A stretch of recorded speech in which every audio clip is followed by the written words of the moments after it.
हाय, मैं नीरज। हाय, मैं गुंजन। अगर आप इंडिया में हैं और इंडिया से बाली का टूर प्लान कर रहे हैं, तो ये वीडियो आपको लास्ट तक ज़रूर देखनी चाहिए। आपकी जितने भी डाउट्स होंगी, चाहे वो वीज़ा से रिलेटेड हो, चाहे आपके होटल, फ्लाइट बुकिंग, टिकट्स, सारी की सारी डाउट्स आपकी इस वीडियो में क्लियर हो जाएंगी। हमने हर एक क्वेरी जो हमसे पूछी गई हैं, उसकी एक लिस्ट तैयार किया है और एक एक पॉइंट पे हम लोग डिटेल में आपको सारी जानकारी देंगे।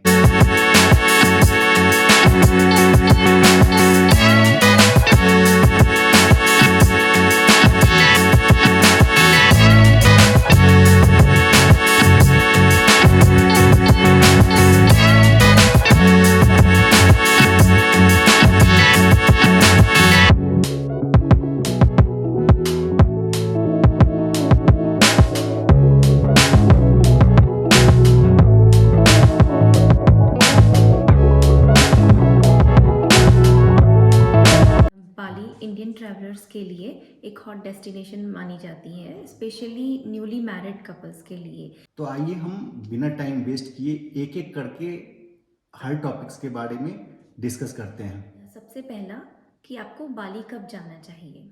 जैसा कि आमतौर पे इंडिया में हम देखते हैं कि इंडिया में 4 मौसम होती हैं, summer, winter, rainy season, autumn season.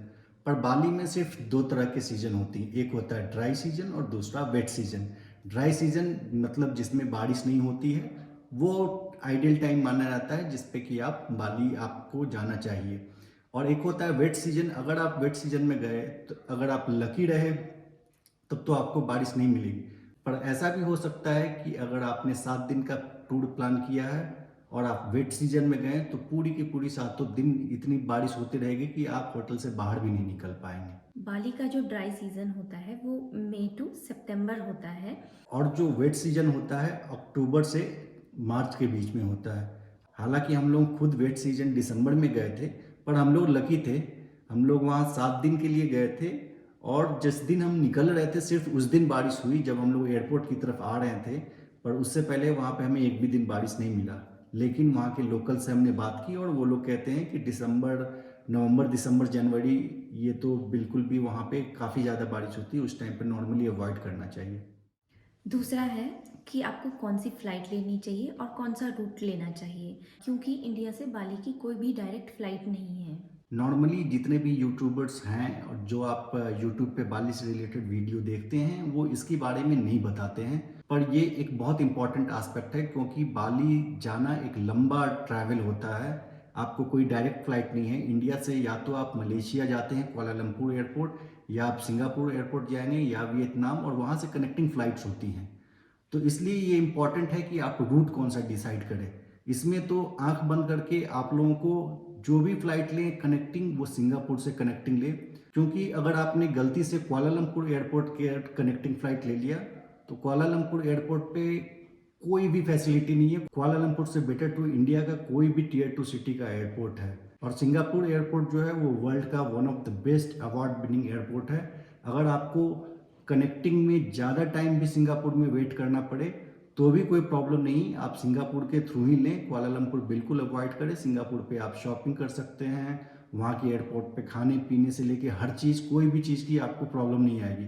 Kuala Lumpur या सिंगापुर दोनों जगह जब आप जाएंगे 5-6 घंटे का ट्रैवल करके जाते हैं, वहाँ पे आप थोड़ा 1-2 घंटा रिलैक्स करना चाहेंगे। कुआलालंपुर एयरपोर्ट पर कुछ भी नहीं है और सिंगापुर एयरपोर्ट पे दुनिया भर की चीज़ें हैं जो कि आप कर सकते हैं। सिंगापुर एयरपोर्ट अपने आप में एक टूरिस्ट डेस्टिनेशन है जहाँ लोग सिर्फ एयरपोर्ट को देखने जाते हैं। तो ये पॉइंट एकदम क्लियर हो गया कि आपको हमेशा सिंगापुर एयरपोर्ट ही लेना है। और रही बात कौन सा फ़्लाइट लें, तो हम आपको सजेस्ट करेंगे कि आप कम्प्लीटली एयर एशिया को अवॉइड करें और आप हमारी माने तो मलेशियन एयरलाइंस का टिकट लें। हम आपको ये बात इसलिए बोल रहे हैं क्योंकि हमने खुद ये एयर एशिया का टिकट लिया था और हम भुगत चुके हैं। एयर एशिया की सर्विस से लेके सीटिंग कंफर्ट से लेके हर चीज़, आपको जो 6 घंटे की जर्नी, 5.5 घंटे की जर्नी दिल्ली से या बॉम्बे से आप कुआलालंपुर या सिंगापुर तक का जो भी आप सफ़र करेंगे वो आपके लिए बहुत ही हेक्टिक हो जाएगा। और अगर आप मलेशियन एयरलाइंस लेते हैं वो आपके लिए एक रिलेटिवली कंफर्टेबल एक्सपीरियंस रहेगा। हम ये क्लियर कर देते हैं कि ना हमें एयर एशिया से कोई प्रॉब्लम है, ना हमें मलेशियन एयरलाइंस कोई स्पॉन्सर कर रहा है। हम ये बात इसलिए बोल रहे हैं क्योंकि हमने खुद एक्सपीरियंस किया है और ये हम आपको बता सकते हैं कि air Asia is not a good option. तीसरा है व्हाट टू पैक, मतलब कि आपको क्या क्या पैक करना है वहाँ जाने के लिए। सो हमारा जो एक्सपीरियंस रहा है वो ये रहा है कि जितना कम सामान हो सके उतना आप ले जाएं। हमारी बात करें तो हमने एक ट्रॉली बैग और एक बैकपैक लिया था। अगर आप 1 या 2 वीक का प्लान कर रहे हैं तो अगर आपके पास एक छोटा ट्रॉली बैग हो और एक बैकपैक हो, नॉर्मल कॉलेज या लैपटॉप बैग हो, उसमें आपके 10 से 15 दिन का सामान आराम से आ जाता है। और इसका सबसे बड़ा एडवांटेज ये है कि आपकी छोटा अगर ट्रॉली बैग है और एक हैंड बैग है तो वो आपको चेकिंग में डालने की ज़रूरत नहीं है, आपके हैंड बैगेज में आ जाएगा। और आप सभी को आजकल पता ही होगा कि कितने लगेज मिसिंग के कंप्लेंट्स आ रहे हैं। आपको पता है कि बाली में हमेशा ड्राई और वेट 2 तरह के ही सीजन होते हैं, इन अ वे वहाँ समर्स ही होती हैं। तो उस हिसाब से आपको सिर्फ गर्मी के ही कपड़े रखने हैं, like shorts, swim suit etcetera. In short कपड़े आप क्या पहनते हैं वो आपका चॉइस है, लेकिन वहाँ पे गर्मी बहुत होती है, आपको जैकेट स्वेटर की ज़रूरत तो पड़ेगी नहीं। तो छोटे मोटे हल्के टी शर्ट, टॉप्स, ड्रेसेस जो भी आप कंफर्टेबल है वो आप ले जाइए, पर ज़्यादा आपका लगेज में स्पेस लेगा नहीं। और एक बात फिर से रिपीट करते हैं हम कि अगर आप एक बीच पर्सन है, आपको स्विमिंग पसंद है, आप पानी के अंदर टाइम स्पेंड करना चाहते हैं तो आप अपना स्विम सूट भी जरूर कैरी करें। वहाँ पे कपड़े बहुत महंगे मिलते हैं। बाली में सबसे महंगा जो है हमें लगा वो वहाँ पे कपड़ा ही है, और अगर आप इंडियन फूड प्रेफर करते हैं तो खाना भी आपको वहाँ थोड़ा महंगा लग सकता है। अब पैकिंग की बात हो गई, अब चलते हैं एयरपोर्ट की ओर। तो इसमें सबसे इम्पोर्टेंट ये है कि आपको एयरपोर्ट कम से कम 4 घंटे पहले पहुंच जाना चाहिए। अगर आप पहले इंटरनेशनल ट्रैवल कर चुके हैं तब तो कोई प्रॉब्लम नहीं है, आपको सारे रूल्स रेगुलेशंस इमिग्रेशन का प्रोसेस पता होगा। लेकिन अगर आप फर्स्ट टाइमर हैं, जो कि आप इंटरनेशनल फ्लाइट लेने वाले हैं, तो आपको एटलीस्ट 4 घंटे पहुंच जाना चाहिए, क्योंकि एक लंबा प्रोसेस होता है और भीड़ इतनी ज़्यादा होती है जितना कि आपने डोमेस्टिक में कभी देखा ही नहीं होगा। आपको ऐसा लगेगा कि बहुत सारी भीड़ आई है मेला देखने के लिए। नॉर्मली डोमेस्टिक में हम क्या करते हैं, हम वेब चेकिंग करते हैं, बोर्डिंग पास को अपना मोबाइल फ़ोन में डाल दिया या उसका प्रिंट आउट ले गए और उससे हमारा काम चल जाता है।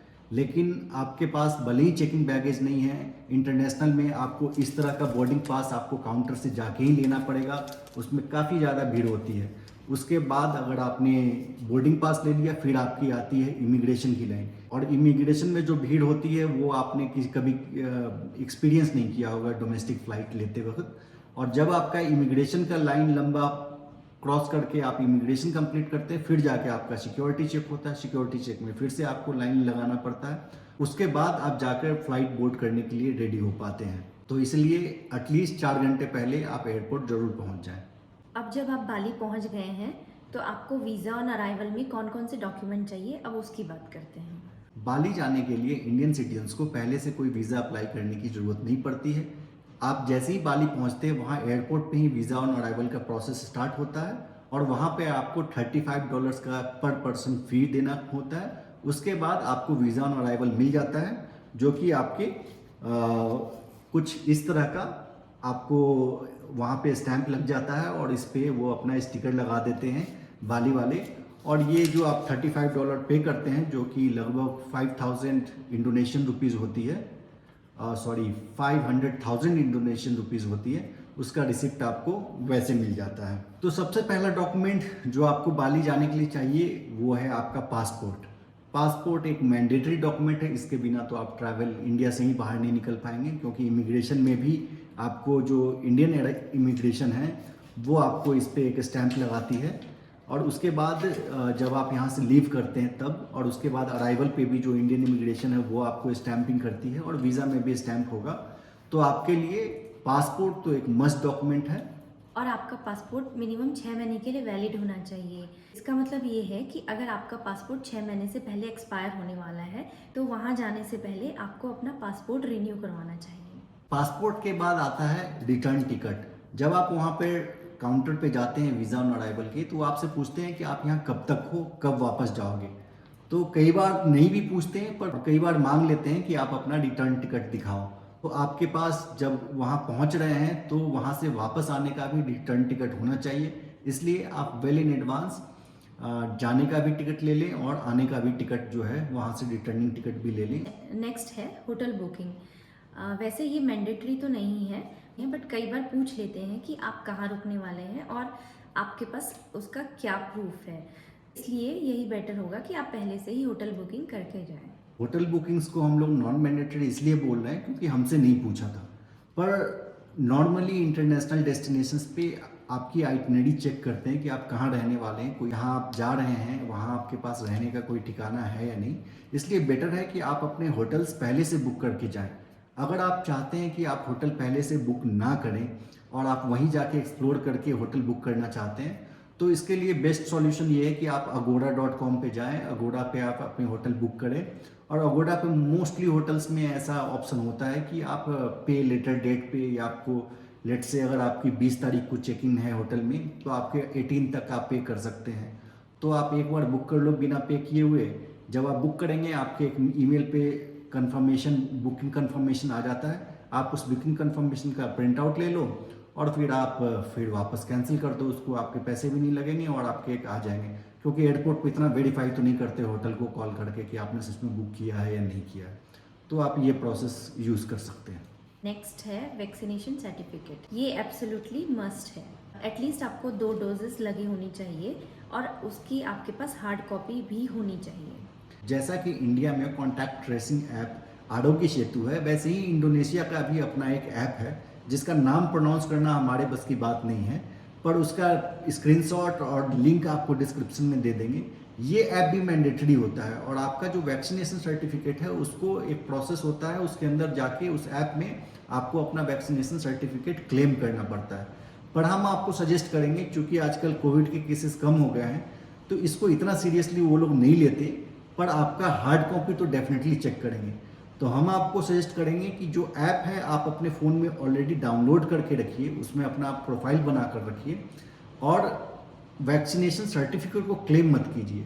आप वहाँ जाइए, वहाँ जब जाएंगे एयरपोर्ट पे आप जैसे ही उतरते हैं इस ऐप का वैसे पूरा डिस्क्रिप्शन क्या प्रोसेस है वो वहाँ एक्सप्लेन किया हुआ रहता है। कई जगह होर्डिंग्स लगे होते हैं, पर आप उसको छोड़ के सीधा इमिग्रेशन काउंटर की तरफ आप जाइए और अगर उनको चाहिए होगा कि वो ऐप में आपका होना चाहिए तो वहाँ पे जो स्टाफ होते हैं वो खुद आपका ऐप लेंगे और उसके अंदर जो आपका वैक्सीनेशन सर्टिफिकेट है वो खुद ही क्लेम कर देंगे।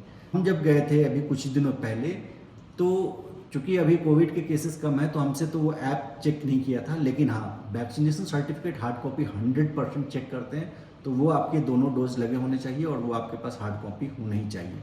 नेक्स्ट है कस्टम डिक्लेरेशन फॉर्म, जिसके बारे में बहुत कम यूट्यूबर बताते हैं, जो कि वैक्सीनेशन वाली ऐप से भी ज़्यादा इम्पोर्टेंट है। जब आप कस्टम डिक्लेरेशन फॉर्म सबमिट करते हैं तो आपके पास एक क्यूआर कोड जनरेट होता है और बिना उस क्यूआर कोड को दिखाए हुए आप फर्स्ट स्टेज ही क्रॉस नहीं कर पाते हैं। तो इसके बारे में बहुत कम लोग बताते हैं, पर इसका भी एक प्रोसेस पूरा ऑनलाइन है।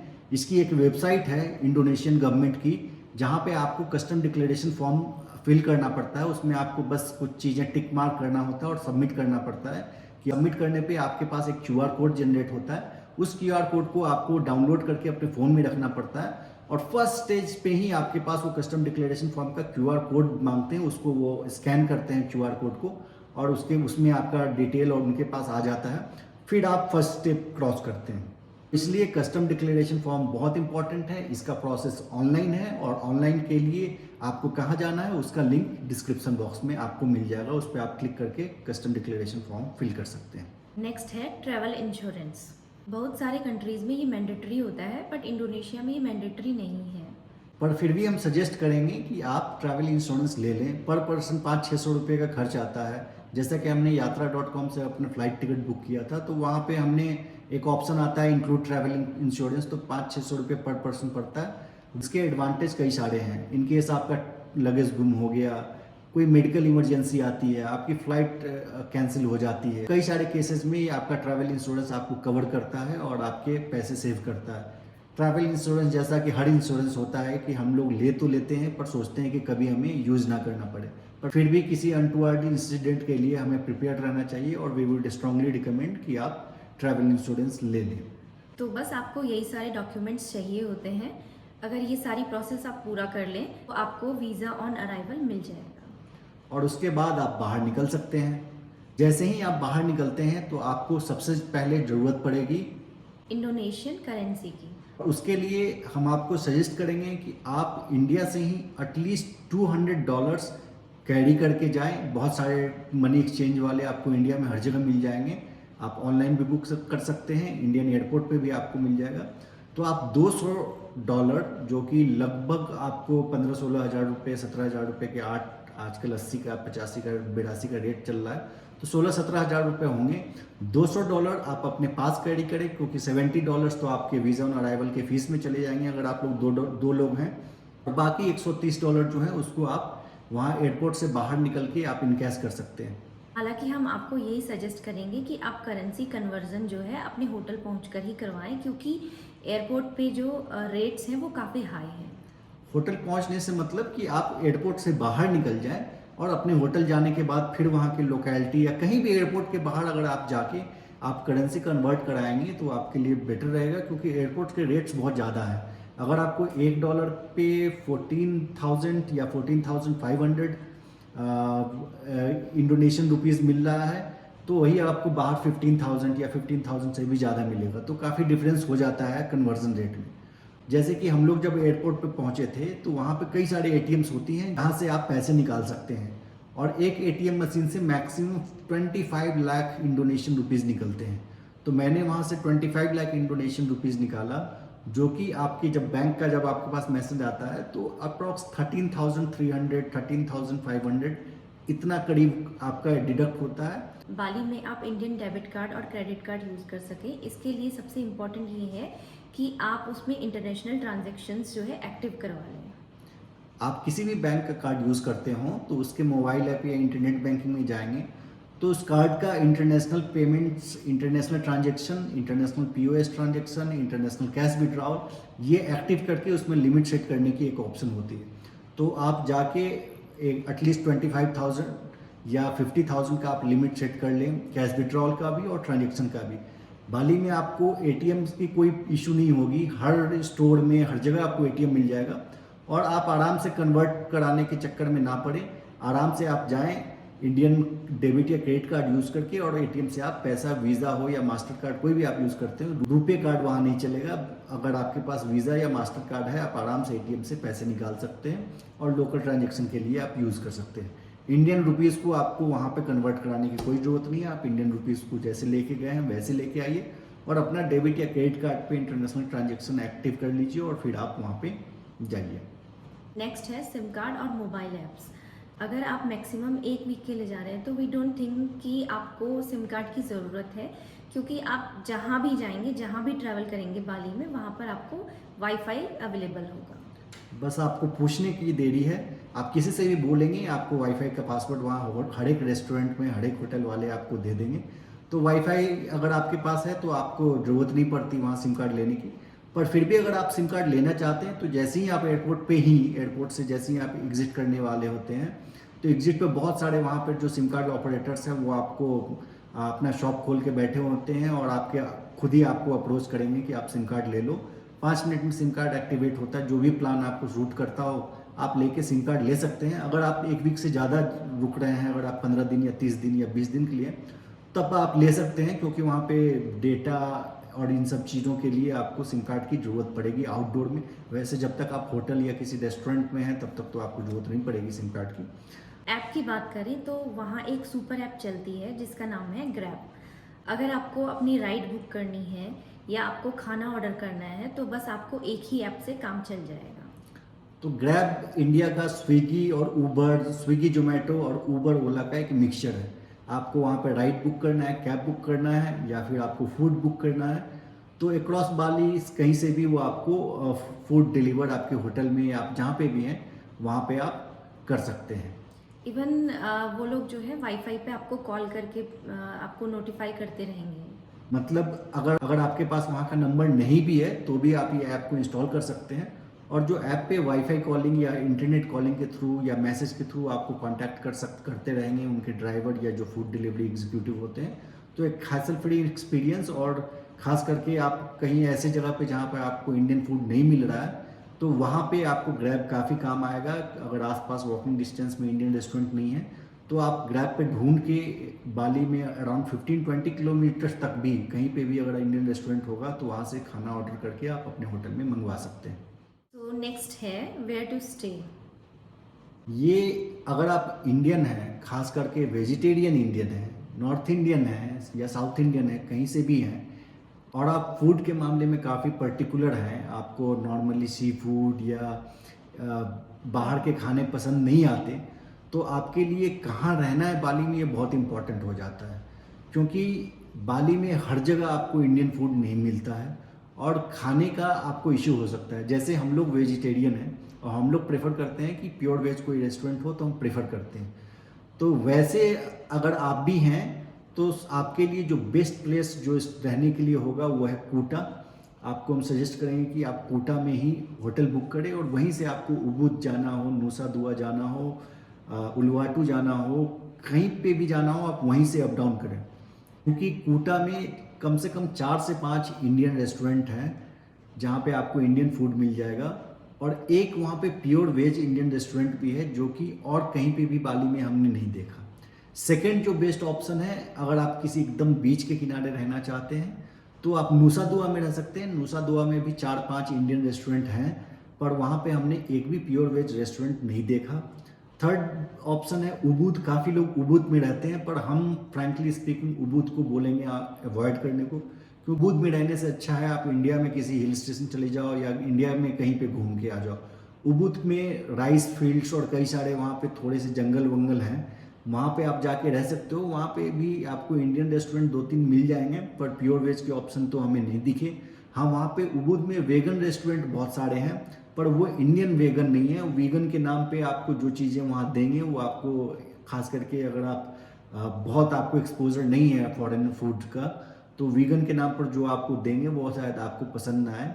तो हमारे अकॉर्डिंगली आपको कूटा में रहना चाहिए या नूसा दुआ में रहना चाहिए। दोनों जगह ही आपको प्रॉब्लम नहीं होगी अगर आप इंडियन हैं और इंडियन फूड को प्रीफर करते हैं तो।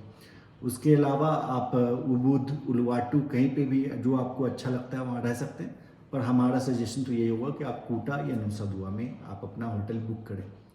नेक्स्ट है स्कैम्स। स्कैम की बात करें तो वो आपका इंडिया से शुरू होके बाली तक भी चल सकता है।